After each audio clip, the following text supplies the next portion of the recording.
صوفیوں میں بہت بڑا مقام ہے حضرت جنید بغدادی رحمۃ اللہ علیہ کا، جنیدی سلسلے کے بانی ہیں۔ جنید بغدادی اپنے ایک مرید کو بولے کہ یہ صندوق ہے، اس کو لے جا کر دریائے دجلہ میں بہا دو، اور مرید شیخ کا حکم ہے، اور کامل مرید وہ ہے جو شیخ کے حکم پہ اف نہیں بولتا، بولے شیخ بولے ختم، گیا جیسا اس صندوق کو پانی میں چھوڑا پانی ہٹ گیا، وہ صندوق اندر چلا گیا، پھر پانی آ گیا، وہ تعجب کر آخر کیا۔ اب انسان کو جو انگریزی میں بولتا ہے انکوزیٹو نیچر، تو ایک دن رہا نہیں گیا، بولا کہ شیخ میرے پیر مرشد یہ کیا ماجرا ہے بتائیے نا، میں بڑا بے چین ہوں۔ تو حضرت جنید بغدادی نے کہا کہ میں نے 12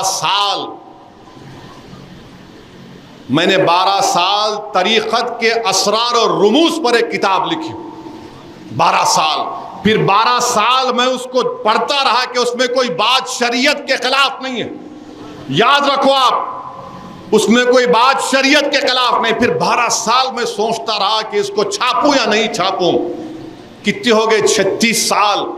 اس کے بعد میں نے کہا کہ جنید کی کتاب کی ضرورت ہی نہیں ہے جب اللہ کا کلام میرے سامنے۔ میرے عزیز دوستوں اور بزرگوں، اللہ کے رسول صلی اللہ علیہ وسلم نے فرمایا کہ جو بآواز بلند قرآن پڑھتا ہے وہ آواز سے لوگوں میں خیرات کر رہا ہے، جو خاموشی سے پڑھتا ہے وہ خاموشی سے خیرات کر رہا ہے۔ تو میرے عزیز دوستوں اور بزرگوں، نزول قرآن کا مہینہ ہے، قرآن کو پڑھیے، سمجھیے، اس پر عمل کرنے کی کوشش کریے، تراویحوں کے نماز میں جائیے۔ میرے بھائی علماء کرام نے کہا ہے کہ 30 دن یا جو بھی 29 دن ہوگا تراویح پڑھنا، 20 رکعت ہے یا جو 8 رکعت جو مسلک کے ہیں وہ مانتے ہیں وہ پڑھنا ضروری ہے۔ ایسا نہیں ہے کہ صرف نماز پڑھے اور نکل گئے۔ کیا 30 دن تم سگریٹ چھوڑ سکتے ہو؟ کیا جب تم دن میں سگریٹ نہیں پی سکتے تم زندگی بھر سگریٹ چھوڑ سکتے ہو؟ جب آپ 12-15 گھنٹے سگریٹ نہیں پیتے تو یقیناً آپ 24 گھنٹے بھی نہیں پی سکتے۔ صرف اپنے نفس کو بولنا ہے اب میں چھوڑ رہا ہوں۔ جب آپ مہینے کے 30 دن آپ اپنی نظروں کی حفاظت کر سکتے تو زندگی بھر کیوں نہیں کر سکتے؟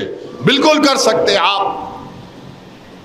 جب آپ کی طبیعتوں میں غصہ کم ہو جاتا ہے تو یقیناً اچھی چیز ہے۔ تو یہ مہینہ مبارک مہینہ ہے، ٹریننگ کا مہینہ ہے، تو آپ اور ہم کو اللہ توفیق دے کہ ہم اس ماہ مبارک کی قدر کریں۔ میرے عزیز دوستوں اور بزرگوں، تیسری بات جو میں آپ کے سامنے عرض کرنا چاہ رہا تھا وہ یہ ہے کہ آج کل ایک بیان آیا، حکومت نے ایک فیصلہ لیا، اور فیصلہ یہ لیا کہ وہ CAA قانون کے رولز بنا دیے۔ میں پہلے بھی کہا اور آج بھی کہہ رہا ہوں کہ CAA قانون کو آپ صرف CAA کے طور پر نہیں دیکھ سکتے، CAA کے قانون کو آپ کو NPR اور NRC سے جوڑ کر دیکھنا پڑے گا۔ اب یہ BJP اور سنگھ پریوار کے لوگ بولیں گے تم کیا نہیں چاہتے پاکستان، افغانستان، بنگلہ دیش کے ہندو، سکھ، عیسائی، یہ بودھ مذہب کے لوگ بھارت کو آ جائیں، یہ ان کو شہریت نہ ملے؟ میں کبھی خلاف نہیں تھا۔ ارے جب ہم نے 2 نیشن تھیوری کو ریجیکٹ کیا، مسترد کیا،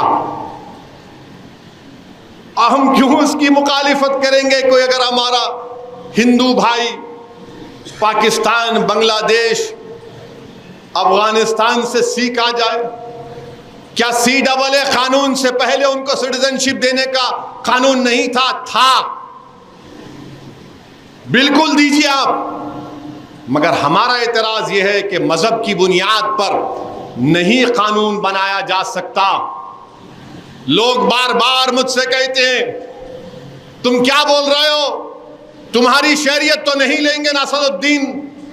میں ان سے کہتا ہوں کہ CAA کا تعلق سٹیزنشپ قانون سے ہے، این پی آر کا تعلق سٹیزنشپ قانون سے ہے، این آر سی کا تعلق سٹیزنشپ قانون سے ہے۔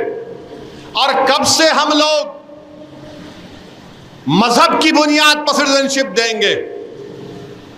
مذہب کی بنیاد پر جب سٹیزنشپ دی جا رہی ہے تو مذہب کی بنیاد پر چھینی بھی جا سکتی ہے۔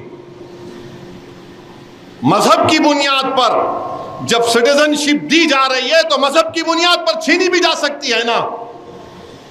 وہ کیا شعر ہے کہ بگڑتی ہے جب ظالم کی نیت، بگڑتی ہے جب ظالم کی نیت تو نہ کوئی تدبیر نہ دلیل کام میں آتی ہے۔ مذہب کی بنیاد پر سٹیزنشپ دے رہے آپ، اور کل اگر این پی آر اور این آر سی کرائیں گے، آسام میں سمجھانے کے لیے بول رہا ہوں، اور یہ آر ایس ایس کے لوگ اندھے بھکت ہیں، تھمز اپ ہیں، ان کو خالی اسد الدین بولتے کہ پاکستان، اسد الدین بولتے کہ جنہ یاد آتا ہے ان کو۔ یہی مکہ مسجد تھی آر ایس ایس والوں، یہی مکہ مسجد تھی سن 1857 میں۔ اسی مکہ مسجد کے امام کا نام شیخ اسماعیل تھا، اسی مکہ مسجد میں رمضان کا مہینہ تھا، اسی مکہ مسجد کے امام نے خطبہ دیا، نماز پڑھائی، اور پورے مجمع سے کہا کہ چلو سلطان بازار جائیں گے، انگریز ریزیڈنسی کے خلاف اعلان بغاوت کریں گے، اس ملک کو آزاد کرائیں گے۔ یہاں سے مجمع گیا، وہ سلطان بازار کے پاس جو وومنس کالج ہے وہاں پر گولیاں چلیں، انگریز گولی چلائے، کئی لوگ شہید ہوئے، مولوی اسماعیل کو رحمت اللہ علیہ کو گرفتار کر لیا گیا۔ انڈمان نکوبار میں جو کالا پانی ہے اس کا سب سے پہلا قیدی کون ہے؟ بتاؤ آر ایس ایس والوں، بتاؤ۔ نہیں بولیں گے۔ اس کا سب سے پہلے قیدی کا نام مولوی اسماعیل ہے، حیدرآباد کے تھے، اور یہ ہم کو دیکھ کے بولتے ہیں یوں فلاں یہ۔ تو بتا یہ رہا تھا کہ این پی آر اور این آر سی، آسام میں سپریم کورٹ نے کہا این آر سی کراؤ، 1600 کروڑ روپے خرچ کر کے سپریم کورٹ کے ماتحت این آر سی ہوا آسام میں۔ 19 لاکھ لوگ کے نام نہیں آئے۔ کتنے؟ 19 لاکھ، جس میں سے 10 سے 12 لاکھ ہمارے ہندو بھائی ہیں، 1.5 لاکھ مسلمان ہیں۔ اب جب سی ڈبل اے آ گیا تو کیا ہوگا معلوم آپ کو؟ یہ میں نہیں بول رہا ہوں، آسام کے چیف منسٹر بول رہے ہیں، جو اعلیٰ ذات کے ہیں، منتو شرما نام ہے، بیسو شرما، وہ کہہ رہے ہیں کہ ہم سی ڈبل اے سے ان 12 لاکھ ہندو بھائیوں کو سٹیزنشپ دے دیں گے۔ یہ میں نہیں بول رہا ہوں۔ اب وہ 1.5 لاکھ مسلمان کیا کرنا؟ وہ 1 لاکھ 1.5 لاکھ مسلمان کیا کرنا؟ ان کو بولیں گے آپ 1962 میں آئے کیا؟ آپ 1951 میں آئے کیا؟ کاغذ دکھاؤ، دادا کا برتھ سرٹیفکیٹ دکھاؤ۔ مانے وہ 10-12 لاکھ ہندو بھائی بہنوں کو سٹیزنشپ مل جائیں گی، آسام کے مکھیہ منتری کہہ رہے ہیں، بی جے پی کے لوگ کہہ رہے ہیں۔ اور وہ 1.5 لاکھ مسلمان فارنرز ٹریبونل میں جا کے کیس لڑو اپنا۔ لوگ بولیں گے نہیں ابھی کچھ نہیں ہو رہا۔ میرے بھائی صاحب، ہر چیز ابھی نہیں ہوتی، ہر چیز بعد میں ہوتی ہے۔ جب این آر سی ہوگا، این پی آر ہوگا، اور اگر کہا جائے کہ اس کے رول سے پڑھ کر سنا رہا ہوں، پاپولیشن کی ایک لسٹ بنائی جائے گی کہ مہاجرین کیمپ ہے، یہاں پر مہاجرین کیمپ میں کتنے لوگوں کے گھر ہیں، نام آ گئے۔ اب اس میں سے کسی ایک کا نام میں جا کر بلدیہ کے آفس میں لسٹ لگائیں گے، دیکھو مہاجرین کیمپ میں اتنے لوگوں کا نام ہے۔ کوئی بھی جا کر بول سکتا یہ زید بکر بھارت کا شہری نہیں ہے، ڈاؤٹ فل سٹیزن بنا دیتے آپ۔ اس کے بعد اس کو یہ پروف کرنا پڑتا کہ میں بھارت کا شہری ہوں۔ اب بتاؤ یہ N P R N R C میں نہیں ہے؟ کیا امت شاہ نے میرا نام لے کر پارلیمنٹ میں نہیں کہا اویسی جی NPR بھی ہوگا, NRC بھی ہوگا. کیا ٹی وی کے انٹرویو امت شاہ نے نہیں کہا NPR NRC؟ تو اسی لیے ہم کہہ رہے ہیں کہ بنگلہ دیش, پاکستان, افغانستان سے جو لوگ آ گئے آپ برابر دو ان کو, مگر مذہب کی بنیاد پر کیوں؟ پھر بولتے نہیں اسلامک کنٹری ہے. ارے اسلامک کنٹری ہے تو میں تو نہیں گیا نا اسلامک کنٹری کو. آپ کے دادا, میرے دادا, ہمارے پردادا مولانا ابوالکلام آزاد, جوہر برادران, حسین احمد مدنی, یہ تمام علماء تو نہیں گئے پاکستان کو. کیوں نہیں گئے؟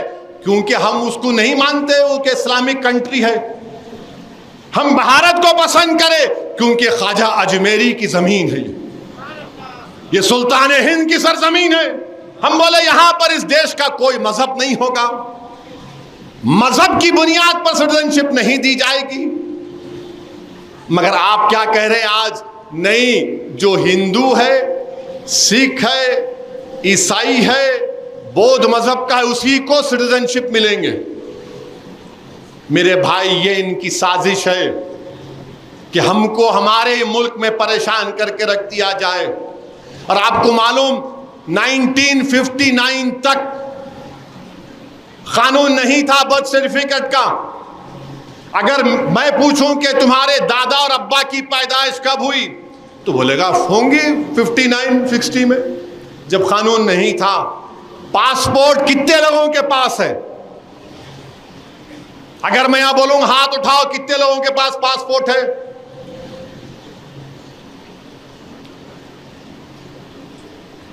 ذرا کیمرہ گھماؤ. اتنے لوگوں کے پاسپورٹ ہے تو یہ پروف ضرور ہے. جن کے پاس نہیں ہے انہوں کیا کرنا؟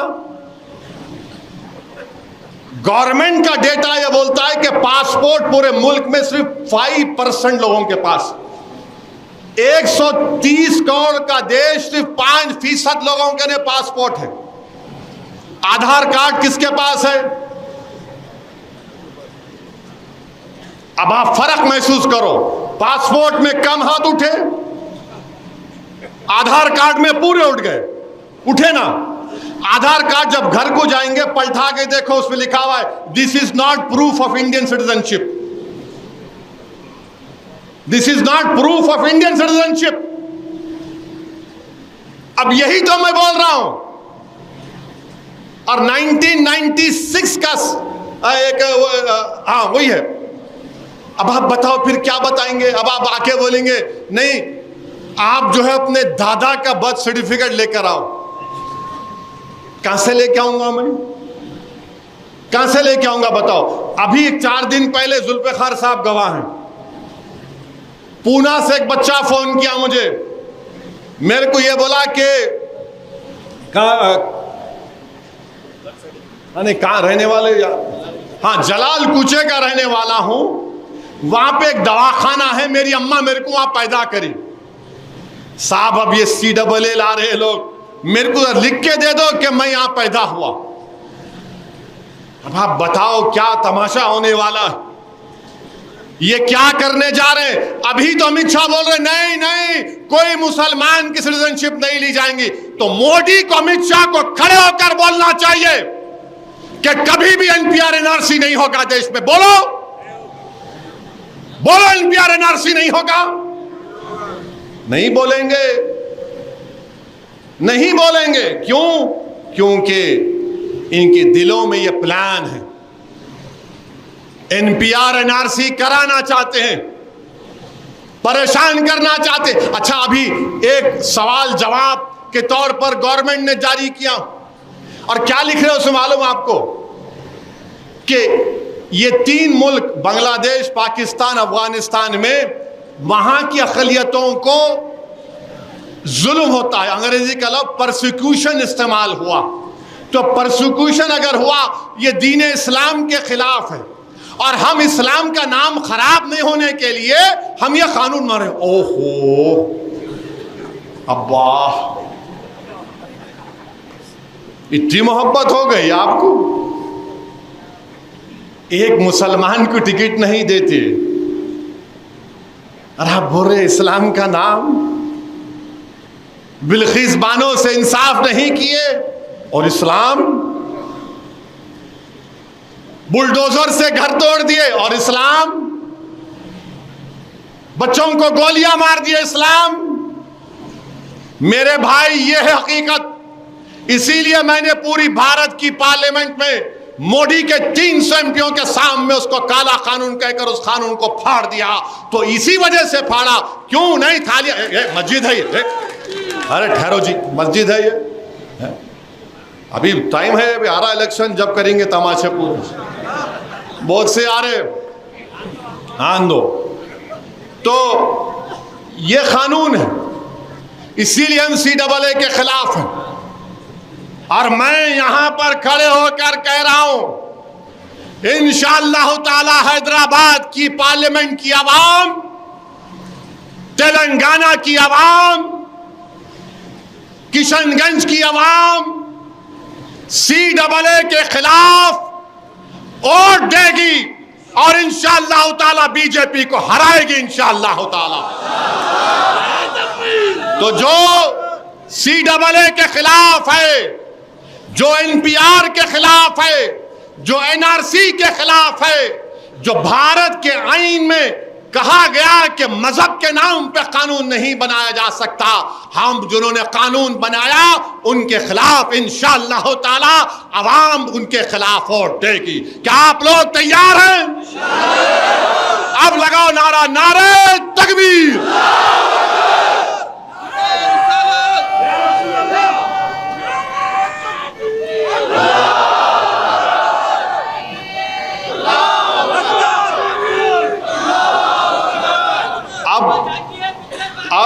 اب کیا ہو رہا ہے؟ اب آپ دیکھیں گے اسی وجہ سے اسد الدین اویسی کے خلاف، مجلس سے خلاف، حیدرآباد کی غیور عوام کے خلاف ہیں، انہیں سب کو بھڑکا تھا۔ میں بھڑکایا آپ لوگوں کو؟ میں سچائی کو بیان کیا ہوں، مگر موڈی جی، امیت شاہ، RSS والوں میں دکھتا انہیں بھڑکا رہا ہے۔ میں سچائی کو بیان کیا ہوں، حیدرآباد کی عوام کبھی CAA کے مانے گی نہیں، اس کے خلاف ووٹ دے گی انشاءاللہ تعالی۔ یہ، اور ہم امید کرتے ہیں کہ ہمارے نئے چیف منسٹر بھی CAA کے خلاف ہیں، کیونکہ ایوان اسمبلی میں مجلس کی نمائندگی پر ایک قرارداد، ریزولوشن پاس کیا گیا تھا، سینسس کراؤ، ہم خلاف نہیں ہیں، مگر NPR NRC اگر ہوگا تو یاد رکھو میری اس بات کو، ڈرانے کے لیے نہیں کہہ رہا ہوں، سب کو ڈاؤٹ فل سٹیزن بنا دیا جائے گا، بولا جائے گا کاغذ لاؤ، کوئی بھی جا کر جس کا نام آ گیا، کوئی مصری گنج کا ہے، کوئی بابا نگر کا ہے، کوئی بارکس کا ہے، کوئی بارکس کے لوگوں کو جا کے بولیں گے اوہو تم یمن سے آئے تھے نا، اب بتاؤ تم کہاں سے آئے تھے، تو بیچارہ عرب بولے گا میں یہ قبیلے کا ہوں، میں نظام کی فوج میں آیا تھا، حفاظت کرتا تھا، میں غیور عرب ہوں، تو بولیں گے نہیں سرٹیفکیٹ لاؤ، کاغذ دکھاؤ، اب انہوں حضرموت جائیں گے۔ کوئی جا کر کسی سے کہہ دے گا پٹھان لوگوں سے کہاں سے آئے تھے تم، ہمارے دادا پردادا آئے تھے، اب لاؤ، انہوں بولیں گے افغانستان سے جو آ رہے تم ان کو دے رہے ہم کو نہیں دے رہے، تو انہوں بولیں گے پیارے تو مسلمان ہے، تو مسلمان ہے۔ یہ ان کی سازش ہے، یہ ان کی کوشش رہے گی، میری بات کو یاد رکھو آپ، مجھے اندازہ ہے اور آپ کو بھی اندازہ ہے کہ آج کی اس تقریر کے بعد پھر سے جو شیطان تو قید ہو گیا، مگر شیطان کے جو ایجنٹ ہیں اب 6 بجے سے شروع ہو جائیں گے، بھڑکاؤ بھاشن دیا اسد الدین، چناؤ سامنے رکھ کے دیا، برابر چناؤ سامنے رکھ کے بول رہا ہوں میں، تم چناؤ کو سامنے رکھ کے، الیکشن کو سامنے رکھ کے 4 سال سے قانون نہیں بنائے، اب بنایا آپ، میں تو شروع سے بول رہا ہوں، بھارت کی پارلیمنٹ میں کسی نے اس قانون کو پھاڑا تو حیدرآباد کی عوام نے اس قانون کو پھاڑا تھا۔ میرے عزیز دوستوں اور بزرگوں، یہ بات آپ کو ذہن نشین کرنا ہے۔ وطن عزیز میں ہر چیز ہمارے خلاف بنائی جاتی ہے۔ کیا ہمارا حجاب ان کے لیے خطرہ، ہمارا گوشت ان کے لیے خطرہ، حلال گوشت خطرہ؟ حلال سرٹیفکیٹ کیوں دیتے آپ؟ ہمارے بچے اسکولوں کو جا رہے خطرہ، کالج کو جا رہے خطرہ، ارے ہر چیز تمہارا خطرہ بنا دیے۔ مسجدوں کو مٹا دینا، مسجد 600 سال پرانی مسجد شہید کر دینا۔ میرے عزیز دوستوں اور بزرگوں، یہ وقت پکار پکار کر آپ سے کہہ رہا ہے، اتحاد کو مضبوط کرو۔ حیدرآباد کی سیٹ تمہاری ہے، تمہارے بزرگوں نے اس کو اپنے خون پسینے سے کامیابیاں حاصل کی ہیں۔ یہ اسد الدین کی سیٹ نہیں ہے، یہ آپ کی آواز ہے۔ دشمنی اسد الدین سے نہیں، دشمنی تم سے ہے۔ نفرت اویسی سے زیادہ اس عوام سے ہے جس نے پورے ملک کو ایک راہ دکھایا کہ کیسے سیاسی اتحاد کی بنیاد پر ہم اپنی آواز کو پارلیمنٹ میں بھجا سکتے ہیں۔ بھارت میں 540 ایم پی ہیں، مگر کسی پر تنقید نہیں کی جاتی، کسی کے گاڑی پر گولیاں نہیں چلائی جاتی، کسی کو جان سے مارنے کی دھمکیاں روز نہیں دی جاتی ہیں۔ کیوں دی جاتی ہے؟ کیونکہ آپ کا اتحاد، آپ کا شعور ان کو پسند نہیں آتا۔ تو کوئی آ کر کہتا ہے حیدرآباد میں سرجیکل سٹرائک، کوئی آ کر کہتا ہے حیدرآباد میں وہ گھسپیٹی، حیدرآباد میں روہنگیا۔ ارے ہم کہاں ذمہ دار ہیں اس کے؟ ہاں ایک بات تو آپ نے دیکھا ہوگا، بھارت کے وزیر اعظم یو اے ای گئے، یونائٹڈ عرب ایمریٹس، وہاں کے بادشاہ سے ملے، اتنی اچھی محبت کے مظاہرے کرے، جیسا انہوں پلین سے اترے لپٹ۔ عجیب معاملہ، ایسا گلے لپٹے اس شیخ سے، انہیں بھی سمجھا وہ کیا محبت ہے بھائی۔ مگر وہ دیش کے وزیر اعظم، 17 کروڑ مسلمان اس دیش کے باعزت شہری ہیں، آخر ہماری بچیوں کا حجاب سے نفرت کیوں؟ ہماری مسجدوں سے نفرت کیوں؟ ہمارے کھانے سے نفرت کیوں؟ ہماری سیاسی آواز سے نفرت کیوں؟ ہمارے اتحاد سے نفرت کیوں؟ ہماری شناخت سے نفرت کیوں؟ ہماری مذہبی شناخت سے نفرت کیوں؟ ہماری مسجدوں سے نفرت کیوں؟ اور آپ ٹرپل طلاق کا قانون بنائیں۔ میں پھر سے کہہ رہا ہوں، ٹرپل طلاق کا قانون، اچھا ٹرپل طلاق کا قانون بنائے۔ اگر کوئی مسلمان مرد گناہگار ہے، انہیں اگر ٹرپل طلاق دیتا ہے، گناہ کر رہا ہے اپنی بیوی کو، اگر کوئی ٹرپل طلاق دیتا ہے، مگر وہ جیل کو جائے گا، دوسرے مذہب کا جیل کو نہیں جائے گا۔ سمجھے آپ؟ ٹرپل طلاق کے قانون میں وہ گناہ کر رہا ہے، وہ جیل کو جائے گا، وہ بے خوف، مگر دوسرے عقل مند نہیں جائیں گے، کیونکہ مسلمان جیل میں جانا۔ اور موڈی بولتے ہیں میں نے اپنی بہنوں کے لیے بڑا قانون بنایا۔ آپ بتائیے کہ اگر کوئی ٹرپل طلاق دے دیا، گناہ ہے وہ، اب انہوں قانون کیے بنا دیے کہ انہیں ٹرپل طلاق دے دیا تو بھی طلاق نہیں ٹوٹی، بول رہے نہیں ٹوٹی۔ جب میں گناہ نہیں کیا تو جیل کیوں جاؤں گا؟ میں گناہ کرنا نا، مگر انہوں بہت بڑے علامہ ہیں، فضیلت الشیخ ہے نریندر موڈی، فضیلت الشیخ نریندر موڈی علامہ۔ انہوں بولے نہیں، شادی بھی نہیں ٹوٹتی تو جیل کو جانا۔ اچھا چلو چلے گیا بے خوف جیل میں۔ انہیں بولا اچھا جیل کو جان دو، میں تو جیل کو گیا، چھٹکارا ملا بیوی سے۔ اب جیل میں بیٹھ کے تو بیوی کو پیسے دینا، انہیں بولتا موڈی جی نوکری دو۔ آج اس ملک میں 40 سال سے کم عمر نوجوانوں کی آبادی 60% ہے۔ پوری دنیا میں سب سے زیادہ نوجوان بے روزگار کہاں ہیں؟ بھارت میں۔